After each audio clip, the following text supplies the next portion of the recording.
pessoal, bem-vindos de volta ao canal. Meu nome é Sara Rocha, eu sou advogada criminalista, professora de Direito Penal, fundadora do Fonte Jurídica. Hoje vamos dar continuidade ao Entenda de uma Vez por Todas, explicando o artigo 34 do Código Penal, que fala sobre as regras do regime fechado. Então vamos lá?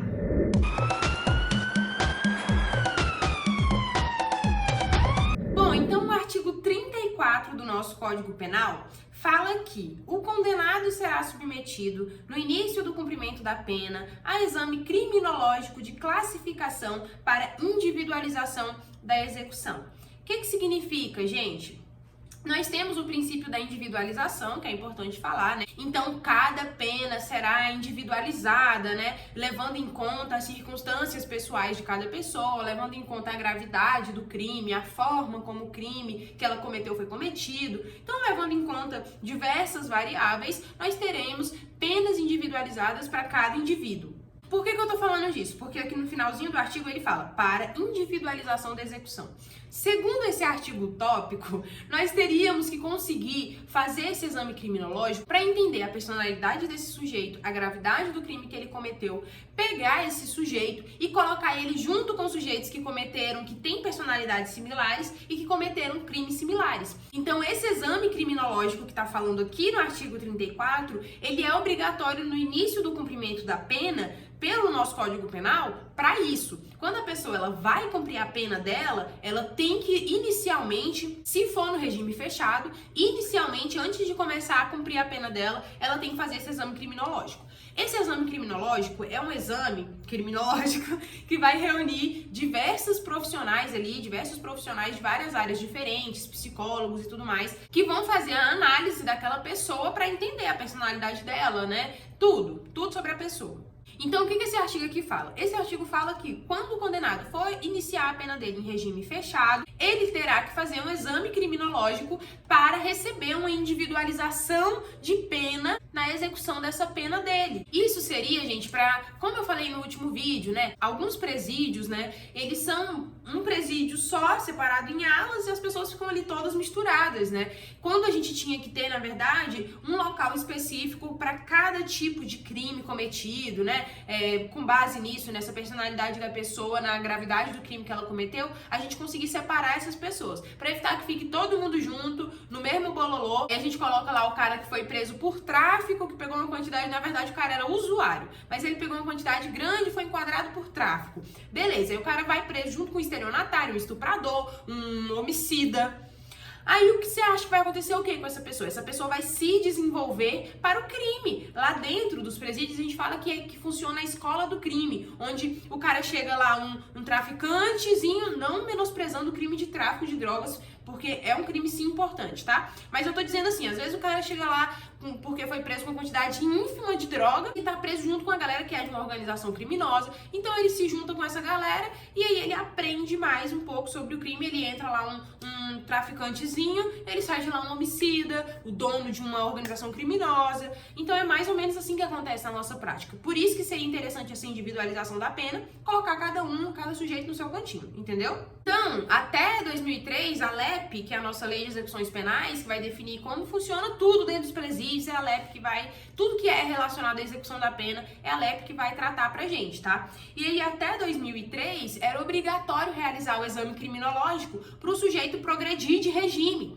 Só que o que acontece? Isso causou uma certa oneração no Estado, o Estado ficou incapaz de fazer esse tanto de exame criminológico que tinha que fazer, porque é um pouco trabalhoso fazer um exame criminológico, não estava conseguindo dar conta da demanda, então foi necessário tirar isso da LEP. Hoje não temos mais essa previsão, que é necessário realizar um exame criminológico para poder progredir de regime, mas o juiz, facultativamente, se ele quiser, ele pode falar, não, esse preso aí, ele só vai progredir se tiver, sim, aqui um exame criminológico. Então, o juiz de ofício, ele pode facultativamente, se ele fundamentar isso na decisão dele, ele pode pedir o exame criminológico daquele sujeito, tá? Mas não é mais necessário para que ele progrida de regime. Mas não é mais necessário pela LEP que ele faça o exame criminológico para poder progredir. Mas ainda é obrigatório, quando ele vai iniciar o cumprimento no regime fechado, realizar o exame criminológico, tá? Nós temos a súmula 439 do STJ, que fala: admite-se o exame criminológico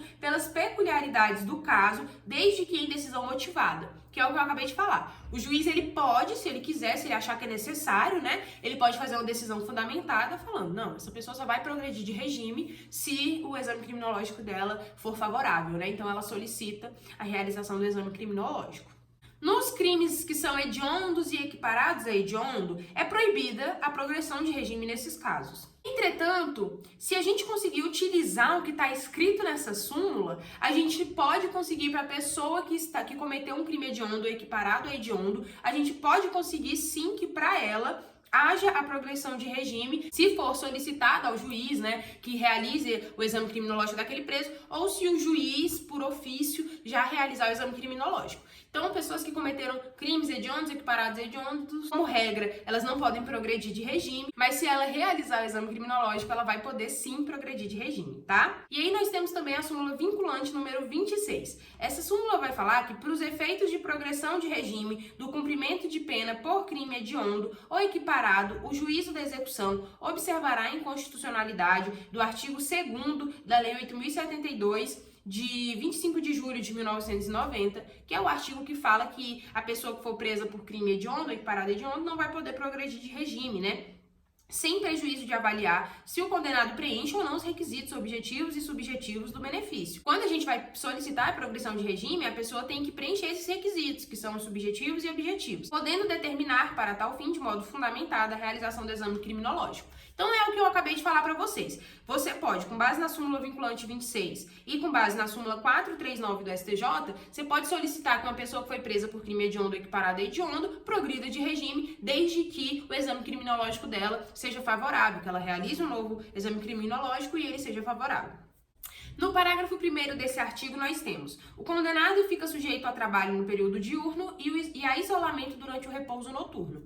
Então, a pessoa que está no regime semiaberto, o que vai acontecer? Ela vai trabalhar durante a manhã e durante a tarde, e durante a noite ela tem que retornar para o galpão, onde ela vai ficar de 18 horas até 6 horas da manhã. 6 horas da manhã ela sai, e aí ela tem que ficar, seja trabalhando, seja estudando, nesse período aí diurno, e à noite retornar para o galpão para poder descansar. Esse parágrafo 1º dessa lei, né, gente, aqui quando a gente está falando do regime semiaberto, a gente está falando justamente do início de uma ressocialização de um preso. Então, por isso que é importante que ele trabalhe, que ele estude, que ele vá se inserindo novamente na sociedade, pouco a pouco, né, para que depois ele esteja completamente competente de exercer aí todas as virtudes e direitos e deveres que qualquer pessoa normal pode exercer, tá? Então, aqui quando a gente está falando dessa questão do condenado, né, trabalhar no período diurno, retornar para o galpão na parte noturna, né, no repouso noturno, a gente já está falando de instrumentos de ressocialização, onde a gente já tenta inserir esse sujeito aí para ajudá-lo a ressocializar e entrar mais facilmente na sociedade novamente. E aí, quando a gente for falar sobre o artigo que fala sobre o trabalho do preso, eu vou falar melhor sobre esse detalhe, tá? Mas é importante a gente falar que o trabalho do preso, ele é obrigatório, mas ele não deve ser forçado. Então, se o sujeito não quer trabalhar, eu não posso pegar ele à força e colocar ele para trabalhar. Nessa situação, o que eu vou fazer? Eu vou dar para ele algumas sanções que são sanções jurídicas, né? Então, essa pessoa, ao invés dela conseguir a progressão de regime, ela não vai poder progredir de regime. Ao invés dela conseguir lá o saidão, ela não vai poder ter o saidão. Então, eu vou retirando alguns benefícios que ela poderia vir a ter. Às vezes, eu até retiro ela do regime que ela tá, que é mais benéfico para ela, e coloco ela num regime mais gravoso, porque ela não cumpriu a obrigação de trabalhar. Mas eu não posso obrigar, forçar alguém a trabalhar, tá? Na verdade, lá na LEP tem inclusive uma previsão. Essa previsão fala que, havendo uma disponibilidade de trabalho para um preso, e ele negando esse trabalho, aí ele regredirá de regime, tá? Então, o trabalho do preso, ele é obrigatório, mas ele não é forçado, e ele se negando a fazer isso, ele receberá falta disciplinar, tá? Grave, tá? Parágrafo 1º. O condenado fica sujeito a trabalho no período diurno e a isolamento durante o repouso noturno. Aqui a gente está falando do trabalho interno, o trabalho que pode ocorrer dentro do próprio presídio, tá, gente? Então, esse trabalho que ele acontece dentro do próprio presídio já é visando a ressocialização, né? Ajudar esse sujeito a se inserir na sociedade novamente. Então, vamos falar do parágrafo 2º. No parágrafo 2º, o trabalho será em comum dentro do estabelecimento, na conformidade das aptidões ou ocupações anteriores do condenado, desde que compatíveis à execução da pena. Então, isso significa que, como regra, né, esse trabalho ele é interno, ele vai ocorrer dentro da prisão, e esse trabalho ele também vai ser remunerado, o preso também tem direito à previdência social, tudo isso a gente vai ver um pouco mais pra frente quando estiver falando do trabalho do preso, tá? Quando o Estado não consegue oferecer um trabalho para aquele preso, tá? Esse réu, ele fará jus aí aos benefícios de progressão e tudo mais, mesmo não tendo trabalho. Por quê? Porque a falha é do Estado e a pessoa não pode pagar pela falha do Estado. No parágrafo 3º, nós vamos falar o quê? O trabalho externo é admissível no regime fechado em serviços ou obras públicas. Então, o que acontece? Em regra, né, ali o trabalho dentro do regime fechado, ele se dará, como a gente disse no parágrafo 1º, né, no período diurno, com isolamento durante o repouso noturno, né? Então, ele vai trabalhar durante o dia e durante a tarde, e de noite ele vai poder repousar, mas tudo dentro do estabelecimento prisional.